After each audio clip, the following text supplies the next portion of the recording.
સર્વે વૈષ્ણવોને મારા જય શ્રી કૃષ્ણ. મારી ચેનલમાં આપ સૌનું હાર્દિક સ્વાગત છે. આજે આપણે બનાવીશું વનસખડીની સામગ્રી ચોખાની ખીર. તો આ ચોખાની ખીર હું કઈ રીતે બનાવું છું તે ચાલો જોઈ લઈએ. તો અહીં મેં બાસમતી ચોખા લીધા છે. તો આ હું જે વાટકીથી ચોખા લઉં છું ને એ જ વાટકીનું તમને બધું મેજરમેન્ટ બરાબર બતાવીશ. તો ખીર એકદમ સરસ પરફેક્ટ જ બનશે. તો એન્ડ સુધી વિડીયોને જોતા રહેજો. તો અહીં મેં ચોખાને સાફ કરીને લીધા છે અને એને સ્વચ્છ પાણીથી હું 3-4 વખત ધોઈ લઈશ કે જેથી જે ચોખા ઉપરનું જે ડસ્ટ હોય ને એ બધું નીકળી જશે. તો ચોખા જો ખીર બનાવો ને તો બાસમતી ચોખા જ વાપરજો, તો જ ખીરનો સ્વાદ સરસ આવશે. તો હવે આ ચોખાને હું સાઈડ પર મૂકી દઈશ અને હવે હું તમને જલનું મેજરમેન્ટ બતાવું છું કે જો આ વાટકીથી મેં ચોખા લીધા છે ને એ જ વાટકીથી હું તમને જલ બતાવું છું. તો અહીં મેં 6 વાટકી જેટલું જલ લીધું છે. જો અહીંયા હું ડાયરેક્ટ દૂધમાં નથી ચોખાને બાફતી, કેમ કે હું મારા ઘરમાં આ જ રીતે કરું છું, એ જ હું તમારી સાથે શેર કરું છું. તો પણ ખીર આપણી સરસ રબડી જેવી તૈયાર થશે જો તમે એન્ડ સુધી જોજો અને પછી મને કહેજો કમેન્ટમાં. તો હવે ગેસની ફ્લેમ હાઈ રાખી અને આપણે પહેલાં જલને ગરમ થવા દેવાનું. જલ એક વખત ઉકળે ને પછી જ આપણે એમાં ચોખા કરીશું. તો ડીશ ઢાંકી રાખીશું ને તો જલ છે ને ઝડપથી ગરમ થઈ જશે. તો જલે ગરમ થઈ ગયું છે. તો આ સ્ટેજ ઉપર આપણે ચોખા કરી દઈશું અને હવે એને આપણે ચમચો નીચે સુધી જાય ને એ રીતે આપણે એને હલાવી લેવાનું, જેથી કરીને ચોખા છે ને એ આપણા તળિયે બેસે નહીં.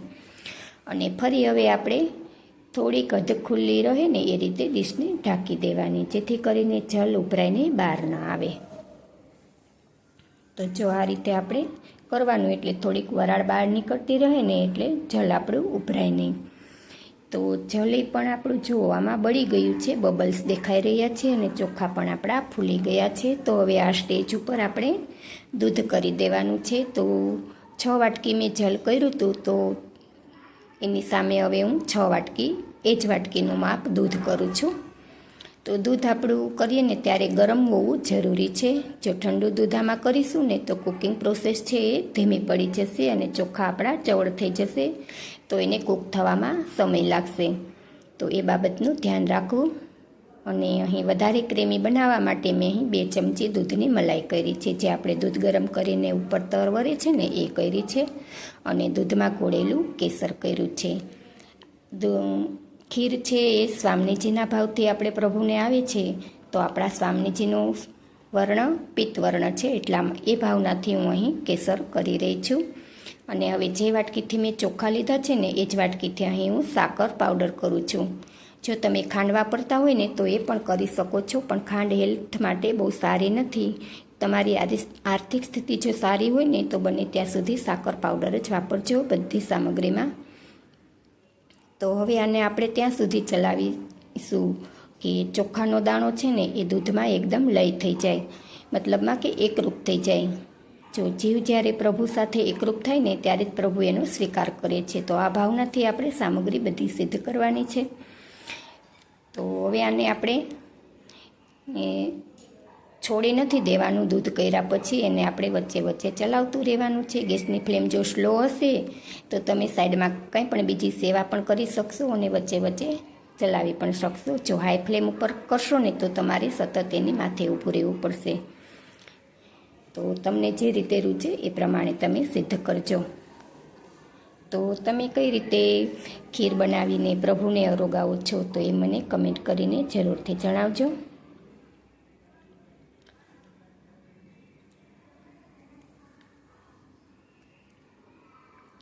તો ખીર આપણી હવે જુઓ રબડી જેવી થઈ ગઈ છે. આને આપણે જો સતત ચલાવીશું ને એટલે ચોખાનો દાણો બફાઈ ગયો હશે ને એટલે ભાંગી પણ જશે. તો જો તમે જોઈ શકો છો ને કે ચોખાનો દાણો એમાં બિલકુલ દેખાતો નથી. એકદમ રબડી જેવી ખીર તૈયાર થઈ ગઈ છે. તો જો આટલી ઢીલી હોય ને ત્યારે આપણે એમાં ગેસની ફ્લેમ બંધ કરી દેવાની અને આ કાજુ અને બદામ અને ઇલાયચી પાવડર આ બધું કરી અને બરાબર મિક્સ કરી દેવાનું. ગરમ હોય ને ત્યારે જ કરવાનું, જેથી કરીને એ ખીરની સાથે સોફ્ટ થઈ જાય. તો કોઈ ઘરમાં બુજુર્ગ હોય કે દાંત વગરના હોય ને એવું પણ આસાનીથી ખીરને લઈ શકે. તો જો થઈ ગઈ છે ને સરસ રબડી જેવી. તો આવી સુંદર અને સુકોમળ પ્રભુને સોહાય એવી ખીર તૈયાર થઈ ગઈ છે. તો હવે આપણે એને નીચે ઉતારી લેશું. જો આટલી ઢીલી હોય ને ત્યારે જ આપણે એને નીચે ઉતારી લેવાની. ઠર્યા પછી હજી એ થોડીક ઠીક થશે. અને જો તમારે વધારે ઢીલી રાખવી હોય તો વધારે દૂધ કરી શકો છો, પણ આમાં પરફેક્ટ છે. તો ખીરને આપણે ઠરવા દેવાની. ઠર્યા પછી જ પ્રભુને ભોગમાં ધરવાની. દૂધની કોઈ પણ સામગ્રી ગરમ ગરમ પ્રભુને નહીં ધરવાની. આ બાબતનું ધ્યાન રાખવાનું. અને હવે ઠરી ગઈ છે તો હવે હું પિસ્તાની કતરણથી એને સજાવી દઈશ. તો જેટલો સુંદર દેખાવ આવી રહ્યો છે એટલો સ્વાદ પણ મધુરો છે. તો રેસીપી ગમે તો લાઈક કરજો અને વધારેમાં વધારે શેર કરજો. ચેનલ પર નવા છો તો ચેનલને સબસ્ક્રાઈબ કરી લેજો.